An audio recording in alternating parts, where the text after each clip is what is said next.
Students, अगर आप सफल होना चाहते हैं तो दो चीज हमेशा याद रखिए। पहला, कभी हार मत मानिए, और दूसरा, कभी हार मत मानिए। हार हो जाती है जब मान लिया जाता है, जीत हो जाती है जब ठान लिया जाता है। शुरू करते हैं आज की कहानी को। सबसे पहला जो वर्ड है वो मैरिज है, और उसी के साथ दूसरा वर्ड है कॉलेज।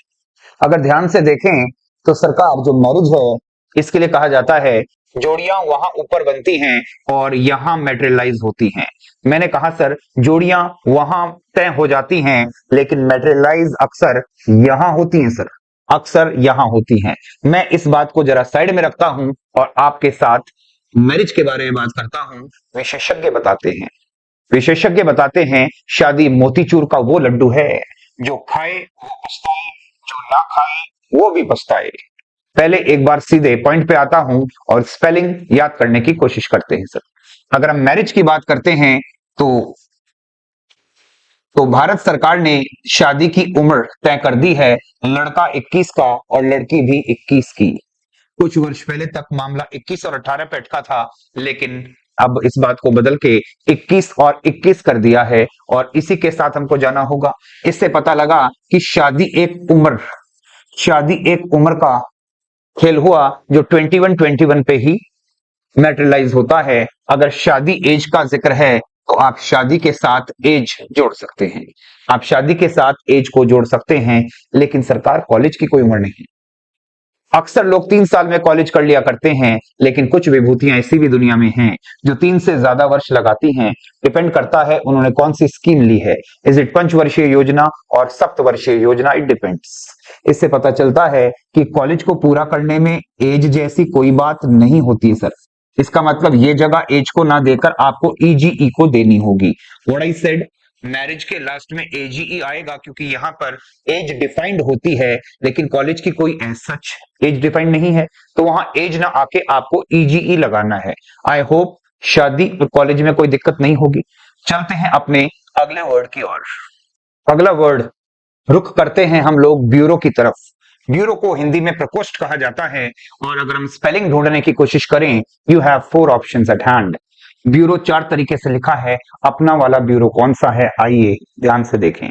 अगर हम ब्यूरो की स्पेलिंग पकड़ने की कोशिश करें तो आपको सबसे पहले जीवन की सच्चाई पता, आपको एक छोटा सा नेमोनिक याद करना है, बुरे सोना।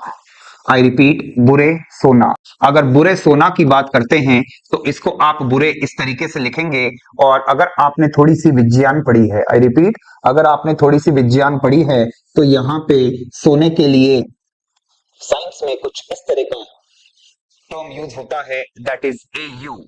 अगर आप इसको मिलाते हैं तो सरकार ब्यूरो तैयार होता है। निमोनिक याद रखें कि बुरे सोना।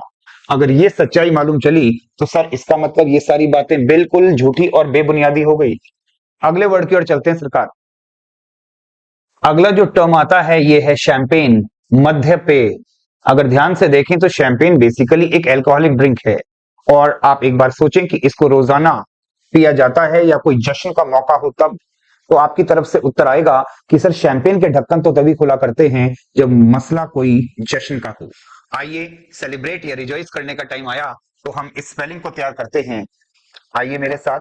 अगर इसकी स्पेलिंग की बात करते हैं तो आपको पता रहे तो इसका नेमोनिक याद करेंगे, चैंप, चांदी, ने। एक बार ध्यान से देखें, चैंप, चांदी, ने। इसी नेमोनिक से आपकी स्पेलिंग डेवलप होती है बच्चों, चैंप, चांदी, ने। शैंपेन का ढक्कन खोलने का अधिकार चैंपियन के पास सुरक्षित। चांदी की बात करते हैं तो विज्ञान में, साइंस में इसको एजी कहते हैं, और अगर ने की बात करते हैं तो ये हुआ ने। चैंप, चांदी, ने। चैंप, चांदी, ने। अगर स्पेलिंग बनाने की कोशिश करें तो ये रहा सरकार, चैंप, चांदी, ने। अगर पढ़ के देखें तो ये शैंपेन बोला जाएगा सर, दिस इज शैंपेन। कि शैंपेन के ढक्कन खोलने का अधिकार ऐरे गहरे व्यक्ति के पास नहीं होता सर, यह अधिकार सुरक्षित होता है किसी चैंपियन के पास, किसी चैंपियन के पास। मुझे आज भी याद है, भारत ने क्रिकेट के वर्ल्ड कप को जीता, वहां विक्ट्री सेरेमनी चल रही थी, और यहां भारतीय टीम के खिलाड़ी एक बोतल का ढक्कन खोलने में लगे हुए थे, और मैं समझ गया कि होना हो ये ढक्कन शैंपेन का होगा। अगर शैंपेन के ढक्कन खुलने की बात है तो मसला जरूर चैंपियंस का होगा। अगर हम चैंपियन को याद रखें तो शैंपेन का ढक्कन खोलने का अधिकार चैंपियन के पास सुरक्षित हुआ। चलते हैं अपने अगले वर्ड की ओर। फाइन गाइस, अगली स्पेलिंग आती है 12th की 12वीं क्लास। अगर हम 12वीं की बात करें तो मेरे साथ आइए, सबसे पहले स्पेलिंग आप लिखेंगे 12 की। 12 की स्पेलिंग क्या होती है? TWELVE। अगर ध्यान से देखें TWELVE ये 12 की सही स्पेलिंग है और आपको तैयार करनी स्पेलिंग है 12th की, तो आपको पता रहे कि TW का TW रहेगा, EL का EL रहेगा। व्हाट आई सेड, TW का TW रहेगा, EL का EL रहेगा। जो आपको VE दिख रहा है साहब, अगर आपको वाकई ही 12वीं क्लास पास करनी है तो एक एहसान कीजिए कि आप social media, I repeat social media का जो ये वाला प्लेटफॉर्म है, मैंने कौन से प्लेटफॉर्म की बात करी है? एक बार कोई मार्क जकरबर्ग का फैन यहां बैठा हो तो बता दें सर, मामला कौन सा है? तो आपको अपनी उपस्थिति दर्ज करानी होती है फेसबुक पर। फेसबुक पर TWEL कौन सा अकाउंट खोलना है sir? Facebook followed by TH। ये आपकी 12वीं की स्पेलिंग तैयार हुई। TW का TW, EL का EL, अकाउंट कौन सा खोलना है? आप कहेंगे सर फेसबुक, उसके बाद TH लगेगा। यही 12वीं की स्पेलिंग, और पढ़ के ना जाए तो सरकार 12वां भी ऐसा ही होता है। ठीक है, अगली स्पेलिंग की ओर चलते हैं। चलिए स्टूडेंट्स, चलते हैं अपने अगले वर्ड की तरफ। मामला काफी चॉकलेटी दिख रहा है, आइए कुछ अच्छा हो जाए, कुछ मीठा हो जाए। अगर चॉकलेट की बात करते हैं तो इसको इसको हम चॉकलेट, लिखा है चॉकलेट, सर ये चॉकलेट नहीं होता, इसको आप कहते हैं चॉकलेट। याद रखिएगा, चॉकलेट या चॉकलेट नहीं होता, ये चॉकलेट होता है, चॉकलेट। अगर हम चॉकलेट की बात करते हैं तो स्पेलिंग बनाने की कोशिश CHOC, और लेट की बात करें तो LATE, लेट। ये बना सर चॉकलेट, लेकिन मुझे चॉकलेट नहीं चाहिए, मुझे चॉकलेट चाहिए। अगर चॉकलेट चाहिए तो बीच में एक ओ का लगाना भी जरूरी है। ये हमारी चॉकलेट की स्पेलिंग तैयार होती है। This is spelling called chocolate. Chocolate, chocolate, chocolate. चलते हैं अपने नेक्स्ट वर्ड की ओर। सरकार नेक्स्ट वर्ड आता है कॉनोजियर। कॉनोजियर, अगर कॉनोजियर की बात करते हैं तो ये कला पारखी होता है, कला मर्मज्ञ होता है। आपने आपने इंडियन आइडल या सारे गामापा, इस तरह के जो शोज आते हैं उसमें कुछ एक्सपर्ट पैनल को देखा होगा, जो आने वाले कलाकारों में या तो समीक्षा करते समय या तो उनकी गलतियां निकालते हैं, और अगर उनकी कला में जान होती है तो वह भरपूर उनके लिए सराहना करते हैं। ऐसे कला की गहराइयों में डूबे हुए लोगों को हम कनोजियर कहते हैं। आइए अगर हम स्पेलिंग बनाने की कोशिश करते हैं तो इसके लिए आपको एक निमोनिक याद रखना पड़ता है जो 5 टुकड़ों में बट जाता है, और वो कौन सा है? आइए मेरे साथ, कौन नो इस से उर। पढ़िए सरकार, कितने टुकड़ों में लिखा है? कौन नो इस से उर। स्पेलिंग बनाने की बारी आती है तो आ जाइए मेरे साथ, स्पेलिंग बनाने का तरीका हम यहां से स्टार्ट करते हैं। ये लिखा है सर उर, ये लिखा है से, ये लिखा है इस, ये लिखा है नो, और ये लिखा है सर कौन। याद रहे, कौन की स्पेलिंग के से स्टार्ट ना होकर आपको सी से करनी है। अब जो आपको दिखाई दे रहा है सर, ये हुआ कॉनोजियर। कौन नो इस से उर, 5 टुकड़े कर दीजिए, ऐसे ही सिखा के गए थे अंग्रेज, divide and rule.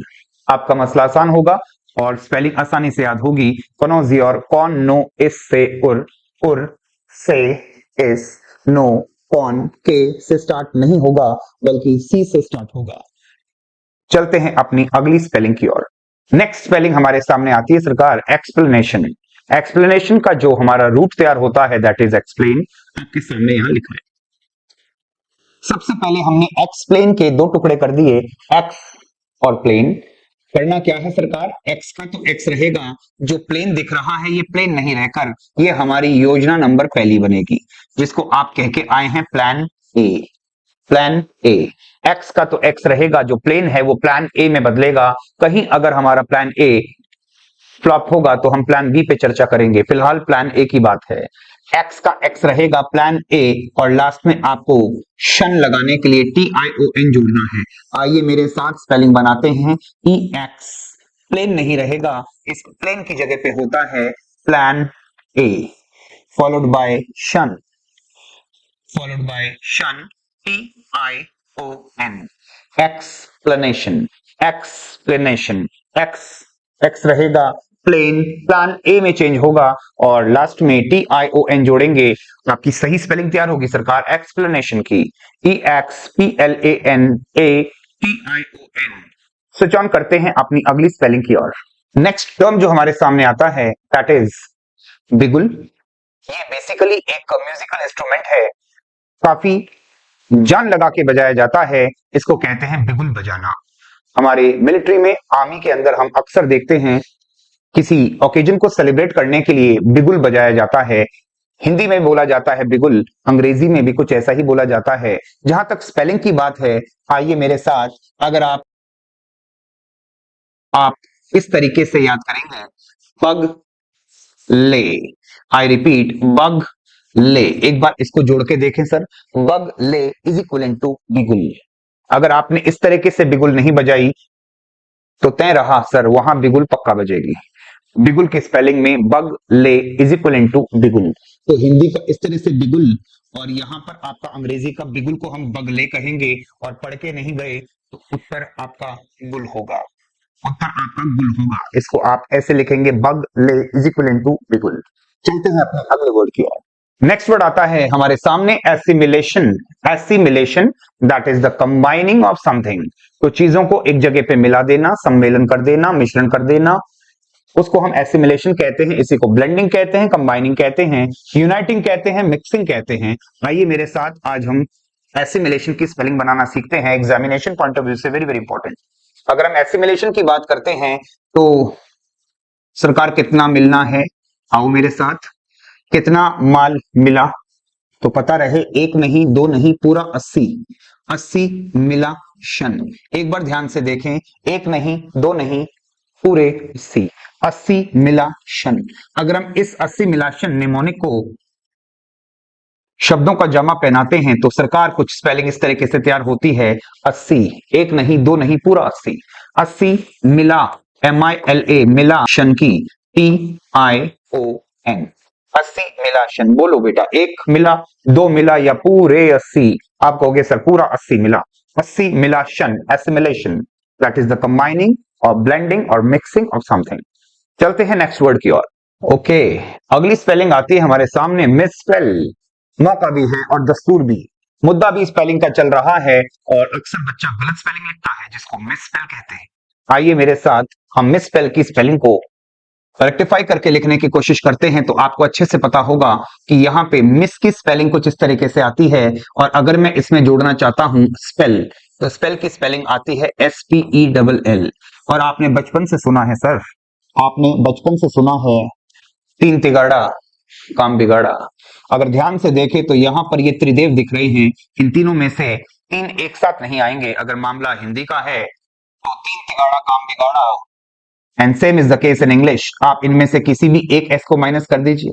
Low sir, इसको यहां से मैंने माइनस किया, अब जो दिख रहा है MISSPELL, ये हमारी स्पेलिंग तैयार होगी मिसस्पेल, क्योंकि तीन तिगाड़ा काम बिगाड़ा, इसलिए हमको तीन एस में से किसी एक एस की छुट्टी करनी है। चलते हैं अपने अगले वर्ड की ओर। फाइन, नेक्स्ट वर्ड आता है बच्चों रिहर्सल। रिहर्सल का मतलब होता है पूर्व अभ्यास, यानी पहले से अभ्यास करके रखें। अगर हम इसकी बात करते हैं तो यहाँ पे रिहर्सल की बात हो रही है। रिहर्सल का मतलब होता है पूर्व अभ्यास। आइए मेरे साथ, आइए मेरे साथ, स्पेलिंग बनाने की कोशिश होती है सर, री। मुझे आज भी याद है वो आलम, मुझे आज भी याद है वो आलम, जब मैं कभी स्कूल या कॉलेज में पढ़ा करता था और वहां पे कुछ ना कुछ फेस्टिवल ओकेजन होते थे जिसमें हम भी शिरकत किया करते थे, और वहां पर एक चीज, एक डायलॉग को बार बार बोलना पड़ता था, एक बार दो बार तीन बार, और वो कहते थे एक बार फिर हो जाए, एक बार फिर हो जाए।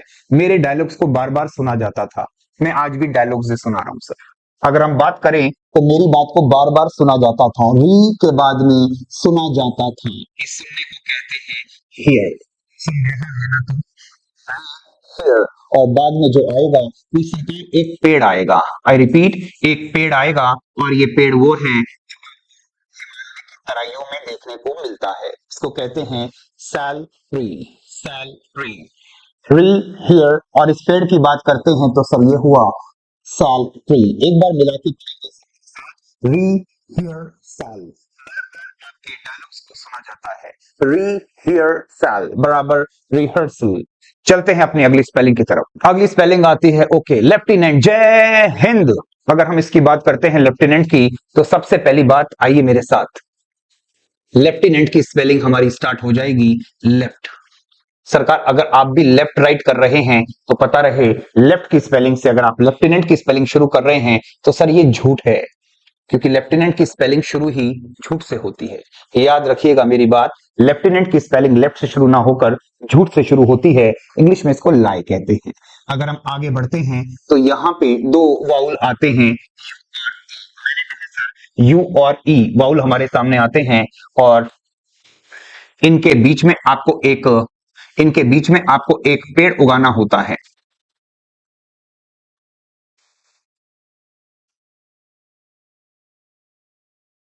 यू और ई वाउल के बीच में आपको टी नाम का ट्री उगाना है। आई रिपीट, यू और ई वाउल के बीच में आपको टी नाम का ट्री उगाना है, followed by N N T, N और यहां पर जगह मिलनी चाहिए बच्चों ए को। यहां कुछ स्टूडेंट्स गलती से ई लिख बैठते हैं, वहां गलत होता है। तो लेफ्टिनेंट की स्पेलिंग कभी भी लेफ्ट से शुरू नहीं होती। अगर आप लेफ्ट से शुरू करते हैं तो सर वो एक झूठ है, इसकी स्पेलिंग झूठ से ही शुरू होती है, LIE। आगे चलते हैं तो यू और ई दो वाउल के बीच में आपको टी नाम का एक ट्री उगाना है, और लास्ट में आएगा NANT। I repeat NANT। ए का आना जरूरी है बच्चों, ई नहीं आता। अब जो आपको दिख रहा है इसी को हम लेफ्टिनेंट या लेफ्टिनेंट के नाम से जानते हैं, लेफ्टिनेंट या लेफ्टिनेंट कहते हैं, और ये स्पेलिंग हमारी बिल्कुल जायज हुई। सर चलते हैं अगली स्पेलिंग की ओर। इसी श्रृंखला में हमारा लास्ट वर्ड आता है आज, और वो है डायरिया। सरकार मामला थोड़ा मुझको ढीला लग रहा है, मामला डायरिया का है, एक बीमारी का नाम हुआ और इसमें कुछ कंट्रोल लूज होता है। इसी का नाम हिंदी में अतिसार होता है। नाम तो खूब है सर, मैंने अतिसार लिख दिया, डायरिया। शायद ये वही बीमारी है जिसके लक्षण, जिसके सिम्टम्स कुछ इस तरह के होते हैं। जिस व्यक्ति को ये बीमारी होती है उस बेचारी के लिए वॉशरूम में आना जाना लगा ही रहता है। उस बीमारी को हमने डायरिया कहना सीखा। आइए इसी के साथ डायरिया की स्पेलिंग बनाने की कोशिश करते हैं। सर एक छोटा सा बच्चा है जो इस बीमारी से परेशान है, और वह अपनी दीदी को आवाज लगाता है आपातकाल में, दी दी। दूसरा दी बोल भी नहीं पाया, और इतनी देर में आप माने काम हो ही गया। एक बार स्पेलिंग को पढ़ने की कोशिश करिए, और यहां आपके सामने लिखा है, अगर हम डायरिया की स्पेलिंग पढ़ने की कोशिश करें तो एक छोटी सी बात समझें। कोई छोटा सा बालक है, कोई छोटा सा बच्चा है जो इस बीमारी से ग्रसित है, और वो अपनी दीदी को आवाज लगाता है। वो अपनी दीदी को आवाज लगाता है, दीदी। अभी पहला दी ही बोला था, दूसरा दी बोला नहीं, उससे पहले मामला खराब हुआ। ध्यान से देखें, दी, दूसरा दी अभी बोला भी नहीं था, अर होया। ध्यान से देखें, दी अर होया। जैसा लक्षण सर वैसी स्पेलिंग। इसका मतलब मामला दूसरे दी से पहले ही बिगड़ गया। अगर ध्यान से देखें तो ये रहा दी और ये रहा अर, उसके बाद में आएगा हो और ये रहा या। एक बार इसको मिला के लिख दीजिए, स्पेलिंग तैयार होगी डायरिया, डी अर होया। डायरिया की स्पेलिंग तैयार हुई सर। आज की सभा को यही विराम लगाते हैं। अगले सेट ऑफ वर्ड्स के साथ हम दोबारा मिलेंगे आपसे अपने अगले video. Thank you so much guys.